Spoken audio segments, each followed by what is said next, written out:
Cancer healer centre a new beginning. ಮಹಾಕುಂಭಮೇಳದಲ್ಲಿಂದು ಮೋದಿ ಪುಣ್ಯ ಸ್ನಾನ. ದೆಹಲಿ ಮತದಾನ ದಿನವೇ ಭಕ್ತಿ ಸಮರ್ಪಣೆ. ಪ್ರಯಾಗ್ರಾಜ್ನಲ್ಲಿ ಹೈ ಅಲರ್ಟ್. ರಾಷ್ಟ್ರ ರಾಜಧಾನಿಯಲ್ಲಿ ಯಾರ ದರ್ಬಾರು? 70 ಕ್ಷೇತ್ರಗಳಿಗೆ ಮತದಾನ ಶುರು. ಹ್ಯಾಟ್ರಿಕ್ ಆಸೆಯಲ್ಲಿ ಆಪ್ ಕನಸು ಭಗ್ನಕ್ಕೆ ಕೈಕಮಲ ಕಾಕರ. ದೆಹಲಿಯಲ್ಲಿ ಧಗಧಗಿಸ್ತಾ ಇದೆ ರಾಜ್ಯ ಬಿಜೆಪಿ ಬಂಡಾಯ.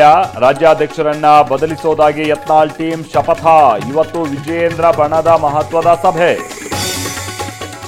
ಕಾಂಗ್ರೆಸ್ನಲ್ಲಿ ಕಿಚ್ಚು ಹಚ್ಚಿದ ಬಾಲಕೃಷ್ಣ ಹೇಳಿಕೆ. ಅಹಿಂದ ಸಚಿವರಿಂದಲೂ ಮೌನ ತಂತ್ರ. ಎಐಸಿಸಿ ಅಧ್ಯಕ್ಷರ ಮಾತು ಕೇಳುವಂತೆ ಹಿರಿಯ ನಾಯಕರ ಕಿವಿ ಮಾತು. ದ್ರಾವಿಡ್ ಕಾರಿಗೆ ಗೂಡ್ಸ್ ವಾಹನ ಟಚ್. ಚಾಲಕನ ಜೊತೆಗೆ ವಾಗ್ವಾದಕ್ಕಿಳಿದ ಕ್ರಿಕೆಟಿಗ. ವೈರಲ್ ಆಯ್ತು ಬೆಂಗಳೂರಿನಲ್ಲಿ ನಡೆದ ದೃಶ್ಯ. Cancer healer centre a new beginning.